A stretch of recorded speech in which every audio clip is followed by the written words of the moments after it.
நெட்டுனால தான் ப்ராப்ளம்னு நினைக்கிறேன். अत्र रेड आगतं स्टार्ट् जातं 10 सेकेण्ड् जातं ओके तावदेव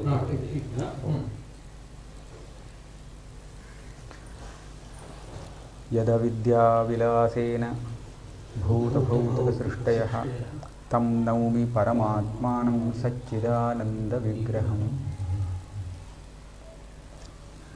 ननु स्वप्नरथाद्यधिष्ठानतया उपलभ्यमान देशविशेषस्यापि तदा असन्निकृष्टतया अनिर्वचनीय प्रातिभासिक देशः अभ्युपगन्तव्यः तथा च अध्यासः कुत्र इति चेत् न तथा च अध्यासः कुत्र रथाध्यासः कुत्र. हाँ ठीक है इति चेन्न. ऐसा है अभी तक कहा स्वप्न में आप जिस रथ आदि वस्तुओं को देख रहे हैं वह सब अध्यस्त है. जैसे जागृत में आप रज्जु को सर्प के रूप में देख रहे हैं वह सर्प अध्यस्त है, तो उसी तरह स्वप्न में देखने वाला रथ आदि पदार्थ भी अध्यस्त ही है, ऐसा आपने कहा. अब यहाँ पर शंका हो रही है, जागृत में आप जिस सर्प को देख रहे हैं वह कहाँ अध्यस्त है? रज्जु में अध्यस्त है, रज्जु पर अध्यस्त है. तो रज्जु वहाँ वास्तविक है. यदि इसका सर्प को हटा दें तो कुछ न कुछ रहेगा ना. तो यह सर्प नहीं है. सर्प को हटाने का क्या अर्थ है? हटा तो नहीं सकते हैं, प्रातिभासिक को हटा नहीं सकते. यदि वास्तविक सर्प होता तो हम उसको भगा सकते हैं लेकिन इसको भगाना संभव नहीं इसलिए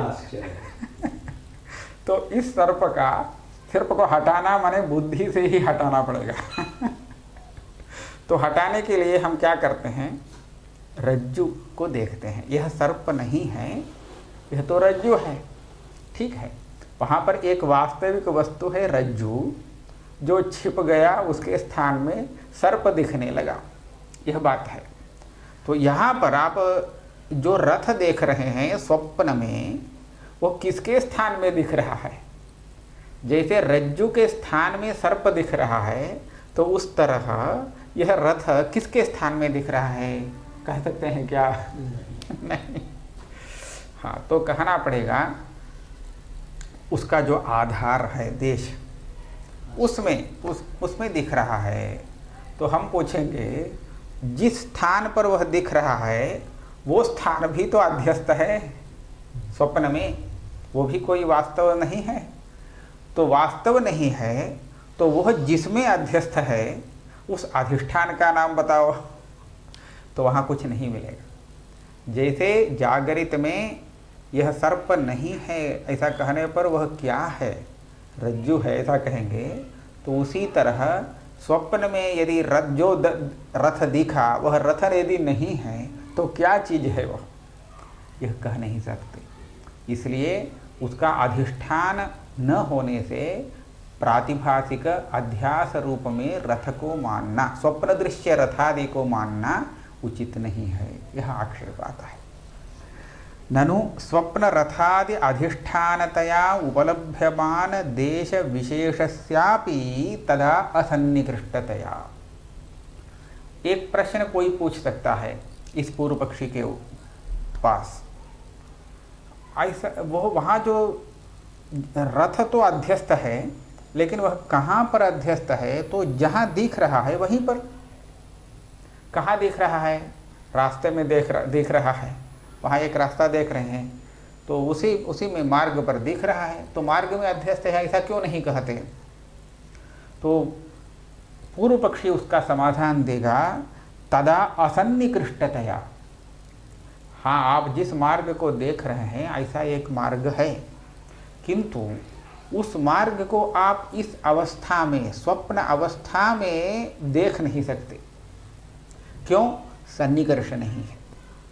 सामने रथ मार्ग में जा रहा है ना, जिस मार्ग से रथ जा रहा है वह मार्ग आपके लिए परिचित हो सकता है। परिचित माने पहले है, वास्तव में ऐसा एक मार्ग है मान लेते हैं, किंतु वास्तव में जो मार्ग है उस मार्ग को आप स्वप्नावस्था में देख नहीं पा सकते। क्यों? वो कहीं दूसरी जगह है, उसके साथ सन्निकर्ष नहीं है, इंद्रिय का संबंध नहीं है, तो वह देख नहीं सकते।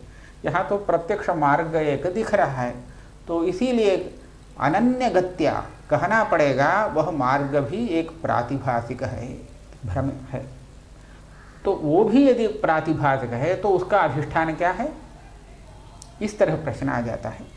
अनिर्वचनीय प्रातिभासिक देश अभ्युपगंतव्य, वहाँ जो देश दिख रहा है वो भी एक प्रातिभासिक भ्रांति सिद्ध अनिर्वचनीय देश है कहना पड़ेगा। तथा च अध्यास कुत्र, ये सब अध्यास कहाँ, किस अधिष्ठान में हुआ?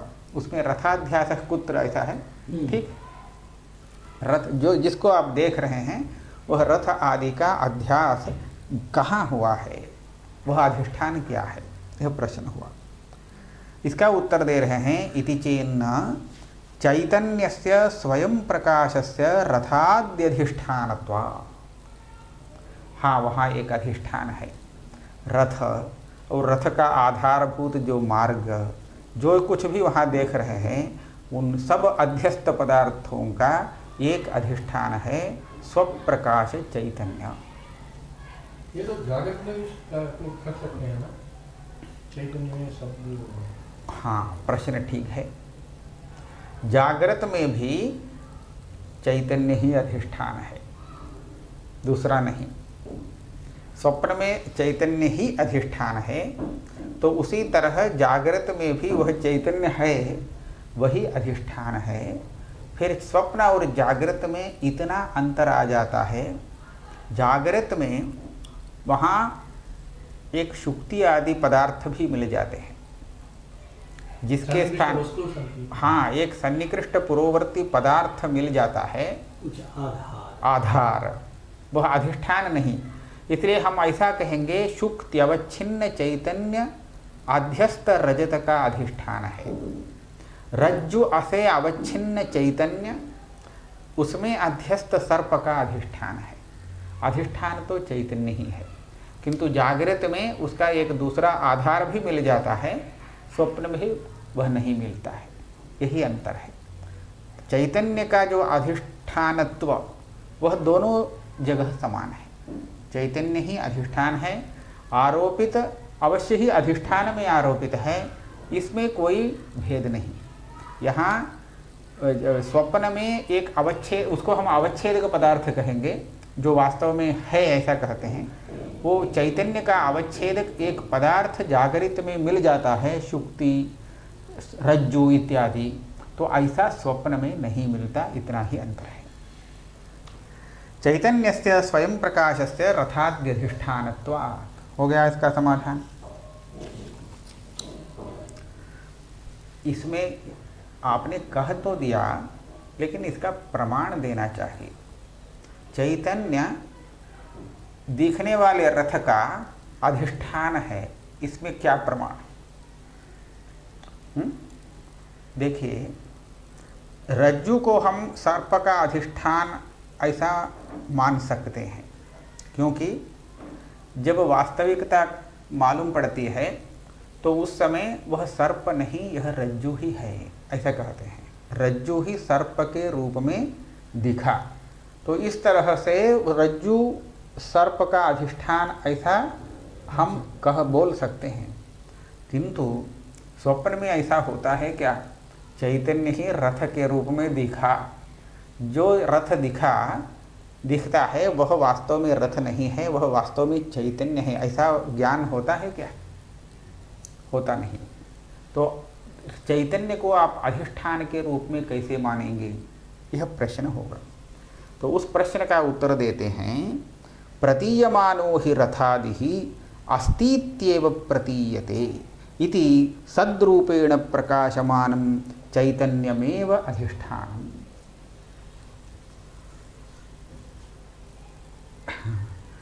इदम रजतम, अयम सर्पः, इदम अयम, आप किसको दिखा रहे हैं? वो जो सामने है उसी को ने कहा है अयम सर्पः। तो सामने वाला जो वस्तु है वह सर्प है, सामने जो है वस्तु वह रजत है, ऐसा भ्रम में दिखता है। तो वो सामने वाला वस्तु क्या है? रज्जु, शुक्तिका इत्यादि है। ठीक है, तो यहाँ इससे हम एक नियम ऐसा निकालते हैं, जिस प्रातिभासिक पदार्थ का जहाँ अध्यास होता हो वह उस अधिष्ठान पदार्थ के साथ अभिन्न तादात्म्य संबंध अभिन्न होकर के दिखता है। रज्जु से भिन्न होकर के सर्प नहीं दिखता, रज्जु से तादात्म्य वाला हो जाता है और रज्जु से अभिन्न होकर के वह सर्प दिखता है। सामने वाला पदार्थ यदि शुक्तिका है तो शुक्तिका से अभिन्न होकर के वहाँ रजत दिखता है, अलग अलग नहीं। तो ऐसा मानना पड़ेगा। तो यह नियम निकलेगा, जिस अधिष्ठान में अध्यास होता है उस अध्यस्त वस्तु का उस अधिष्ठान के साथ तादात्म्य अभिन्न रूप से प्रतीति, भ्रम, प्रतीति माने भ्रम, भ्रम होता है, ऐसा मानना पड़ेगा। तो इसके आधार पर अधिष्ठान का क्या है इसका पता कर सकते हैं हम। अब देखिए, स्वप्न में जो रथ दिखा वह संरथः ऐसा ही नहीं दिखा, अस्ति अस्ति ऐसा ही दिख रहा है, नास्ति ऐसा तो नहीं दिख रहा है। तो अस्ति अस्ति ऐसा दिखने वाला जो पदार्थ है वह सत उसको कहते हैं। सत माने क्या? चैतन्य, सच्चिदानंद स्वरूप है ना। तो सत वही है। तो उसके साथ तादात्म्य अभिन्न हो करके स्वाप्निक पदार्थ भी दिखता है। जो कुछ भी आप स्वप्न में देखते हैं वह सभी पदार्थ अस्ति ऐसा ही दिखता है। रथः अस्ति, मार्गः अस्ति, सब अस्ति अस्ति। तो वह अस्ति पदार्थ जो है वही सत है।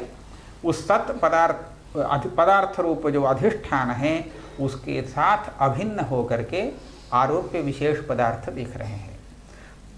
यहाँ हम एक युक्ति यह देंगे, अभिन्न हो करके जब देखता है यह वस्तु, इस वस्तु का तो बाध हो जाता है बाद में, लेकिन वह अस्तित्व जो है उसका अस्तित्व, उस अस्तित्व का कहीं बाध अलग से उपलब्ध नहीं होता। तो इसलिए वह अस्ति पद से जो सत्ता मात्र ले रहे हैं वह सत्ता ही वहाँ चैतन्य रूप है, वही अधिष्ठान है। उसके साथ तादात्म्यापन्न होकर के रथ आदि वहाँ सत रूप से दिख रहे हैं। प्रतीयमानो हि रथादिः अस्ति इत्येव प्रतीयते इति सद्रूपेण प्रकाशमानं चैतन्यमेव अधिष्ठानम्। देशविशेषोपि चिदध्यस्तः प्रातिभासिकः, वहाँ एक मार्ग दिख रहा है, उसमें वो रथ चल रहा है, तो वहाँ जो मार्ग आधार के रूप में दिख रहा है वो भी वास्तविक आधार नहीं, वो भी चैतन्य में अध्यस्त है, वो भी तो अस्ति इत्येव प्रतीयते, प्रातिभासिक है। प्रातिभासिक वहाँ पूर्ण विराम देना चाहिए। और एक बात भी कह रहे हैं यहाँ, रथादौ इंद्रियग्राह्यत्वमपि प्रातिभासिकम तदा सर्वेन्द्रियाणाम उपरमा। स्वप्न में जब कोई रथ को देखता है तो वह रथ उसके लिए अपने आँख से दिखता है कि नहीं? आँख खोलने पर ही दिखता है स्वप्न में। इसलिए स्वप्न दृश्य जो रथ आदि पदार्थ, वो पदार्थ भी इंद्रिय ग्राह्य, इंद्रिय से दृश्य बनते हैं, ऐसा मालूम पड़ता है। लेकिन यह भ्रांति है, क्योंकि उस समय कोई भी इंद्रिय कार्य नहीं करता। इसलिए दृश्य जो पदार्थ है, स्वप्न दृश्य पदार्थ, उस पदार्थ में इंद्रिय के द्वारा ग्राह्य दृश्य ऐसा जो एक मालूम पड़ता है वो भी एक भ्रम ही है, वास्तव में नहीं है। वो भी प्रातिभासिक है। भ्रम है तो भ्रम का विषय प्रातिभासिक है, तो वहाँ पर स्वप्न दृष्ट रथ आदि में जो इंद्रिय ग्राह्यत्व यह दिख रहा है वो भी प्रातिभासिक है। उसका अधिष्ठान चैतन्य, सबका अधिष्ठान एक ही है, चैतन्य। यहाँ स्वप्न में ही नहीं, स्वप्न में तो इन्होंने कहा तदा सर्वेन्द्रियाणाम उपरमात्, सभी इंद्रिय अपने व्यापार से उपरत हैं, कोई इंद्रिय वहाँ काम नहीं कर रहा है, तो इसलिए इंद्रिय से वह ग्राह्य नहीं हो सकता है। लेकिन जब इंद्रिय अपना काम कर रहा है जागृत अवस्था में, वहाँ पर भी स्वप्न में दृश्यमान होने वाला पदार्थ इंद्रिय ग्राह्य नहीं, यह जानना चाहिए। जैसे सामने वास्तविक शुक्ति है किंतु इसको दिख रहा है वहाँ पर रजत, तो कैसे दिख रहा है? भ्रम से दिख रहा है। यहाँ पर वह जो दिखने वाला रजत है वह चक्षुरिंद्रिय ग्राह्य है कि नहीं? चक्षुरिंद्रिय से दृश्य है अथवा नहीं? दृश्य ऐसा मालूम पड़ता है ना। चक्षुरिंद्रिय से ही हम उस रजत को देखते हैं, लेकिन यह भ्रम है। आप चक्षुरिंद्रिय से उस रजत को नहीं देख पाएंगे। हम युक्ति से यह सिद्ध कर सकते हैं वह रजत आप अपने चक्षु से नहीं देख रहे हैं उस रजत को। कैसे? आप यह समझते हैं ना, इंद्रिय से इस विषय को देखने के पहले उस वस्तु के साथ इंद्रिय का संबंध होना चाहिए। यदि इंद्रिय के साथ उस वस्तु का संबंध नहीं तो उसका ज्ञान इंद्रिय से उत्पन्न नहीं हो सकता है। इंद्रिय के द्वारा उस वस्तु को हम नहीं जान सकते हैं। इसलिए इंद्रिय से उस विषय का ज्ञान उत्पन्न करने के पूर्व काल में उस विषय के साथ इंद्रिय को संबद्ध होना आवश्यक है।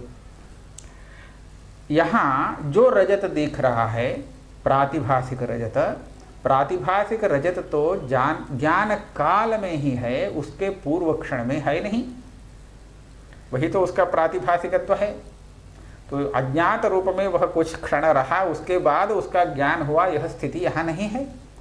तो जब ज्ञान के पूर्व में वह प्रातिभासिक रजत है ही नहीं, तो उसके साथ इंद्रिय का सन्निकर्ष कैसे बन सकता है? तो ये ज्ञान हुआ कैसे? हाँ, वही भ्रम है। इसीलिए अविद्या का परिणाम वृत्ति मान रहे हैं। रजताकार जो वृत्ति ज्ञान हुआ वह इंद्रिय के द्वारा मन का बाहर जा करके जो वृत्ति रूप परिणाम है, ऐसा परिणाम नहीं। भ्रम का कारण अविद्या है।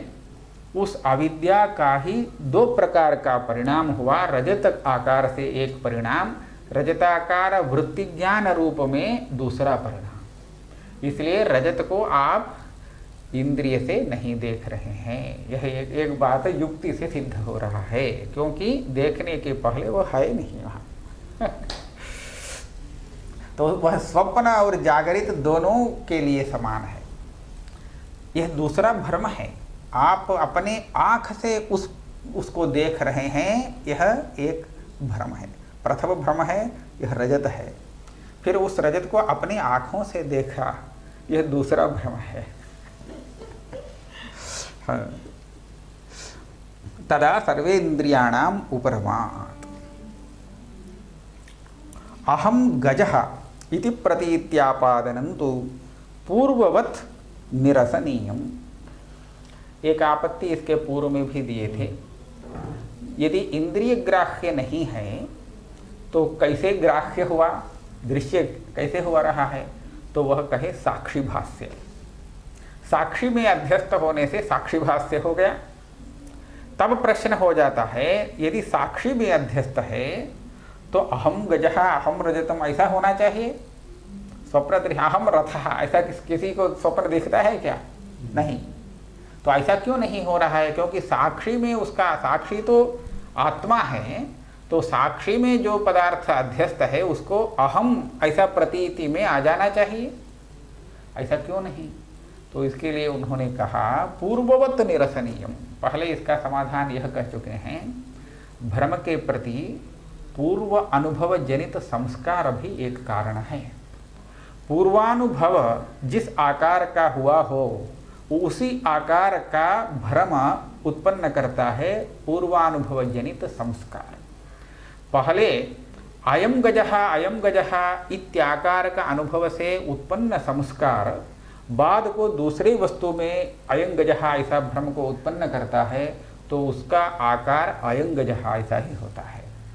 जब अहम गजः ऐसा अनुभव से उत्पन्न जो संस्कार है वह संस्कार भ्रम को उत्पन्न करता है, तब अहं गजः ऐसा ही होगा।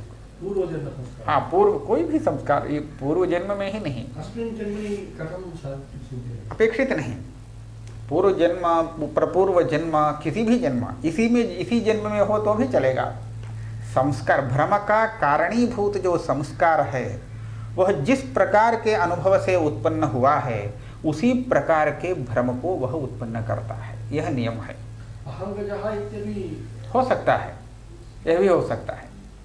इसका अतीत अनेक जन्मों में कदाचित अहम गज जन्म भी हुआ होगा, तो उस समय अहम गजः होगा अनुभव, तो उसका वह संस्कार उद्भूत होकर के यदि स्वप्न दिखाता है तो स्वप्न में यह गज बन जाएगा और अहम गज ऐसा ऐसी प्रतीति होने लगेगी है। इसका निराकरण नहीं कर सकते, लेकिन कभी भी इसको अहम रजतम ऐसा अनुभव हुआ नहीं है। इदम रजतम ऐसा ही अनुभव हुआ है, तो इसके पास भ्रमजनक संस्कार इदम रजतम इत्याकार का संस्कार ही है। अतः रजत भ्रम जब होता है तो इदम रजतम ही होता है, अहम रजतम कदापि नहीं। गज इत्यादि स्थल में दोनों प्रकार का भ्रम इष्ट है, वही कह रहे हैं। अहम गजः इति प्रतीत्यापादनं तो पूर्ववत निरसनीय। इसी तरह अहम रथः ऐसा होगा नहीं, अहम गजः हो सकता है, अहम अश्वः हो सकता है। स्वप्न में यह अश्व बन गया, इसका क्या मतलब है? वो भ्रम ही हुआ। रजतं गजः गजदेहः द्वयमपि जडवस्तु वस्तु एव है। एवञ्च अहं गजः इति भ्रान्तिः भवति, न तु अहं रजतम् इति। किमर्थं? वही संस्कार इस प्रकार का है। पूर्वानुभव जनित जो संस्कार है, संस्कार ऐसा ही हुआ है। तो गज के लिए तो ऐसा होता है, हाँ, किंतु रजत रूप में नहीं होता। नहीं हुआ। क्यों नहीं हुआ? यह प्रश्न नहीं कर सकते हैं, क्योंकि बाह्य भ्रम जो है जैसा हुआ तो उसका कारण क्या है यह हम बता रहे हैं। तो इस प्रकार का उसको अनुभव क्यों हुआ, इसका उत्तर होता नहीं, कोई भी नहीं कर सकता है। एक वहाँ पर इदम रजतम ऐसा जो भ्रम हुआ, आप यह बता सकते हैं क्या? स्वप्न में कभी हम दूसरे को अश्व के रूप में देखते हैं, कभी स्वयं अश्व बन गए ऐसा भी स्वप्न देख सकते हैं, तो ऐसा क्यों हुआ? सर्वदा एक रूप क्यों नहीं? इसका उत्तर नहीं है। इसका कारण अन्वेषण करने पर यह मिलेगा। अपने भ्रम के प्रति जो संस्कार उद्भूत होकर के कारण बनता है उस संस्कार के अनुसार चल रहा है। इतना ही नहीं, सामान्य रूप में हम लोक में व्यवहार कर रहे हैं ना, सब लोग देखने में समान होने पर भी प्रवृत्ति में बहुत अलग अंतर मालूम पड़ता है। बुद्धि, व्यवहार सब में अंतर मालूम पड़ता है। ऐसा क्यों?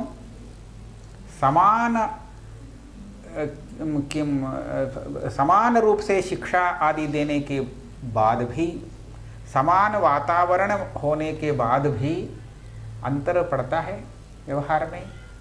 कारण क्या है? तो कहना पड़ेगा अपना अपना संस्कार। वो संस्कार इस जन्म का नहीं है तो पूर्व जन्म का लिया जाएगा। इसीलिए तो कह रहे हैं निग्रह किं करिष्यति, प्रकृतिम यान्ति भूतानि निग्रह किं करिष्यति। निग्रह माने शास्त्र। शास्त्र जो इतना नियम बना के उसकी एक सीमा बना देता है, इस सीमा का उल्लंघन नहीं कर सकते, लेकिन शास्त्र पढ़ कर के भी उस सीमा का उल्लंघन कर ही देता है। क्यों? निग्रह किं करिष्यति, शास्त्र तो पकड़ के खींचेगा नहीं इसकी वासना है। शास्त्र पढ़ने के बाद भी, धर्म को जानने के बाद भी यह अधर्म है इसका जानकर भी यह अपनी वासना के वश में हो करके, वासना उसको कहते हैं प्रकृति, वह अपना काम कर देता है। तो इसीलिए वह उस वासना के उद्भूत होने के पूर्व ही उसको उसका निग्रह करना पड़ेगा, वासना का। तो इसलिए कहा उत्तर गीता में अग्रिम श्लोक में, इंद्रियस्येन्द्रियस्यार्थे रागद्वेषौ व्यवस्थितौ तयोर न वशमागच्छे तौ ह्यस्य परिपन्थित। सभी इंद्रिय और विषय, विषय के विषय में ही तो अपना वासना है, काम करता है, लेकिन यह वासना उस विषय के प्रति राग और द्वेष, राग अथवा द्वेष, इसको उत्पन्न करके ही प्रवृत्ति को उत्पन्न करता है। तो हमको जहाँ कहाँ पर जागरूक रहना चाहिए, राग और द्वेष को उत्पन्न करना, यह जो चल रहा है वासना उत्पन्न करती है, तो उसको उत्पन्न, राग और द्वेष को उत्पन्न करने न दिया जाए। केवल वासना है तो उससे कोई आपत्ति नहीं। वासना जब विषय में राग और द्वेष को उत्पन्न कर देती है तो उसके बाद उस मनुष्य को कोई भी निवृत्त नहीं कर सकता, वो करेगा ही अपना काम। लेकिन वासना अपने काम करने के पहले उसको रोक देना चाहिए। तो राग और द्वेष जब उत्पन्न होता है उसके पूर्व में शास्त्रीय विवेक का उपयोग करके राग और द्वेष को प्रतिबंधित कर दें तो वासना का क्षय हो सकता है। यह वहाँ कहा गया है। ठीक है, यह अलग विषय है।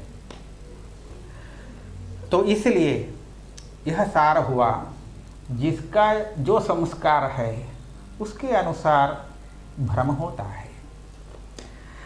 स्वाप्न गजादयः साक्षात् माया परिणामाः इति केचित् अंतःकरण द्वारा तत्परिणामाः इत्यन्ये। अब अनेक विभिन्न आचार्यों में थोड़ा थोड़ा अंतर है, मतभेद है, अद्वैत का है, प्रक्रिया भेद। स्वप्न में जो रथ दिखा वह रथ किस अविद्या का परिणाम है? तो मूल अविद्या का परिणाम है। मूल अविद्या, माया जिसको कहते हैं, अच्छा। उस माया का ही यह परिणाम है, ऐसा कुछ आचार्य कह रहे हैं। अंतःकरण द्वारा तत्परिणामाः इत्यन्ये। और अन्य आचार्य क्या कहते हैं, यह माया परिणाम तो है लेकिन माया से उत्पन्न साक्षात परिणाम नहीं। देखिए, माया से पंचभूतों की उत्पत्ति हुई, सूक्ष्म पंचभूतों से अंतःकरण रूप एक परिणाम हुआ, उस अंतःकरण का यह परिणाम आप देख रहे हैं रथ आदि के रूप में। तो माया का अंतःकरण द्वारा परिणाम स्वप्न में आप देख रहे हैं। ऐसा मानने के पीछे उनका आशय क्या है? अब साक्षात माया का परिणाम माने, माया का परिणाम माने, क्या क्या भेद हुआ? प्रातिभाषिक तो प्रातिभाषिक है, यह है। देखिए, माया सबके लिए एक है, सबके प्रति समान है। तो माया जिस पदार्थ को दिखाती है, अर्थात माया का जो परिणाम प्रातिभाषिक भी हो दिखता है, तो सबके लिए समान रूप से दिखता है। जब मायावी माया से कुछ बना करके दिखाता है तो सामने उसको देखने वाले सभी लोग देखते हैं कि नहीं? इसलिए माया से जो बना उसको सब देख सकता है, वो सबके लिए एक है। लेकिन किसी एक का जो स्वप्न में दृश्य है वो उसी का है, न दूसरे का। जैसे अंतःकरण में जो भावनाएं उत्पन्न होती हैं वह उसी के लिए साक्षी वेद्य है, किसी दूसरे के लिए नहीं। तो इसी तरह एक का जो स्वप्न है वह स्वयं वही जान सकता है, दूसरा कभी नहीं। तो इसलिए अन्य आचार्य उसमें थोड़ा सा परिष्कार करके अंतःकरण द्वारा माया का परिणाम ऐसा कह रहे हैं। तो वो इसलिए वो असाधारण हो जाता है। जो व्यक्ति स्वप्न में जिस पदार्थ को देखा वह उस अंतःकरण का, उस व्यक्ति का जो अंतःकरण है उसका परिणाम है। वो तो तूला विद्या की कह सकते हैं। अब तूला विद्या की यहाँ अपेक्षा नहीं है, इस ग्रंथ में उसको लिया गया नहीं है। तूला विद्या है, तूला विद्या और मूला विद्या ऐसा अविद्या का भेद करते हैं, लेकिन इस ग्रंथ में अभी तक उसका विवरण नहीं हुआ है।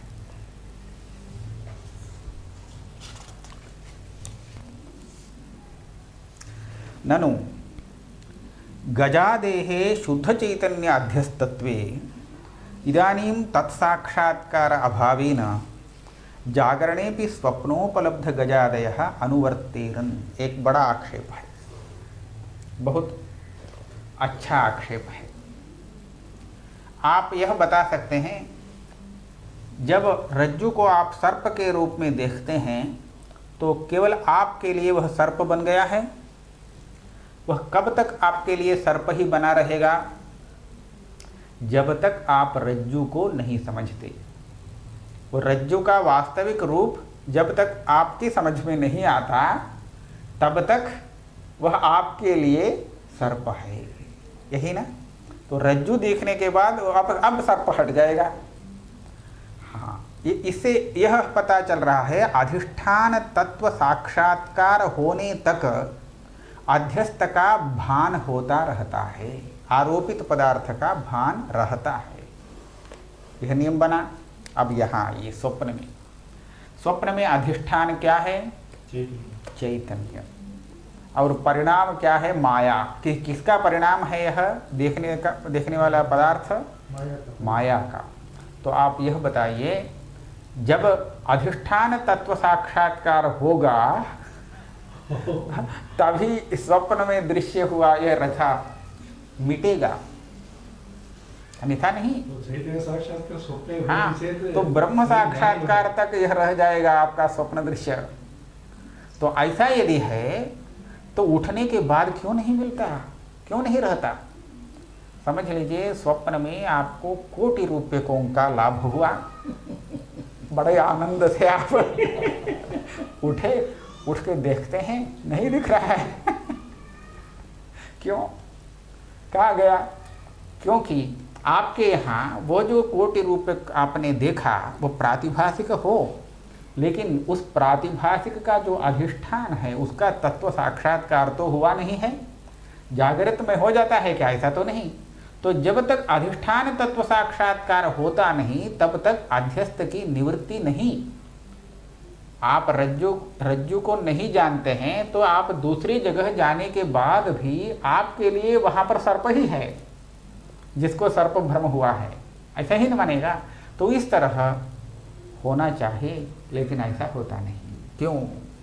ननु गजादेह शुद्ध चैतन्य अध्यस्तत्वे, शुद्ध चैतन्य ही उसका अधिष्ठान है, उसमें यह गजा आदि स्वप्न दृश्य पदार्थ अध्यस्त है, ऐसा यदि मानते हैं तो इदानीं तत्साक्षात्कार अभावेन, इदानीं माने अभी संसार काल में उस ब्रह्म चैतन्य अधिष्ठान का साक्षात्कार तो होता नहीं। उसका साक्षात्कार हो जाने के बाद मुक्ति ही मिल जाएगी, है ना? तो ऐसा अभी नहीं है। तो जागरणे भी स्वप्नोपलब्ध गजादय अनुवर्तेरम, स्वप्न में उपलब्ध जो गज आदि हैं उनको उनकी अनुवृत्ति होनी चाहिए। तो सिद्धांती उत्तर देते हैं, उच्यते कार्य विनाशो हि द्विविधः। इनका अभिप्राय है वह गज नष्ट हो गया, अधिष्ठान तत्व साक्षात्कार तो हुआ नहीं किंतु वह गज नष्ट हो गया, इसलिए उपलब्ध नहीं हो रहा है। प्रश्न तो ऐसा किया, स्वप्न में जो आपको मिला रुपया, जागृत में वह क्यों नहीं मिल रहा? वह नष्ट कह रहा है, वह नष्ट हो गया, विनष्ट हो गया। कैसे? कार्य का विनाश दो प्रकार से है। कश्चित उपादानेन सह, कश्चित तो विद्यमाने एवं उपादाने। कार्य का उपादान कारण होता है ना, उपादान कारण और उसका कार्य दोनों का कहीं विनाश हो जाता है, तो वहाँ पर कार्य अपने उपादान कारण के साथ विनष्ट हो जाता है, अर्थात दोनों ही विनष्ट हो जाते हैं। कहीं कार्य का विनाश, कार्य मात्र का विनाश होता है और उसका उपादान कारण वैसे ही बच जाता है। हम मृतिका का उदाहरण देखिए, आप जब दीप जलाते हैं, दीप थोड़ी देर तक जलता है, जब उसका तेल खत्म हो जाता है तो नष्ट हो जाता है, अथवा आप उसको बुझा देते हैं समझिए। जब बुझता है तो उसका उपादान वहाँ रहता है क्या? नहीं, उसका उपादान माने क्या है? प्रकाश, तैल नहीं, अग्नि, तेज, वो सब है, वो उपादान नहीं है। वो तैल, उसका आधार दिया, ये सब नहीं। उसका जो प्रकाश है वह तेज पदार्थ में आ जाता है। वो तेज वहाँ नहीं रहता है, उसके बाद तो उपादान भी नहीं रहता और उसका कार्य भी, प्रकाश भी नहीं रहता। ऐसा आप देखते हैं। यहाँ प्रकाश अपने उपादान कारण के साथ, अग्नि के साथ नष्ट हो गया, यह कहना पड़ेगा। लेकिन मिट्टी का घड़ा जब फूटता है तब मिट्टी नहीं विनष्ट होती है, घड़ा विनष्ट हो जाता है, लेकिन उसका उपादान कारण रहता है। तो हम इस प्रकार कार्य के विनाश को दो रूप में देखते हैं। कहीं वो उपादान कारण बच जाता है, कार्य मात्र विनष्ट होता है, कहीं उपादान के साथ नष्ट हो जाता है। यह दो हुआ ना। अब देखिए, जहाँ उपादान के साथ कार्य विनष्ट हो जाता है तो वहाँ पर यदि उपादान अज्ञान है तो हम उस पदार्थ का, उस कार्य का बाध ऐसा कहेंगे, उस विनाश को बाध। ठीक है। जहाँ उपादान कारण बच जाता है, कार्य केवल नष्ट होता है, तो वहाँ उस कार्य का हम बाध ऐसा व्यवहार नहीं करेंगे, किंतु केवल विनाश, निवृत्ति ऐसा कहेंगे। कार्य का निवृत्त हो जाना, अर्थात अभी निवृत्त हो गया है, कालांतर में पुनः आ भी सकता है क्योंकि उसका कारण बचा है। लेकिन जहाँ कारण के साथ निकल जाता है वहाँ फिर आने की संभावना नहीं है। यह दोनों में भेद है। कश्चित उपादानेन सह, कश्चित तो विद्यमाने एवं उपादाने, उपादान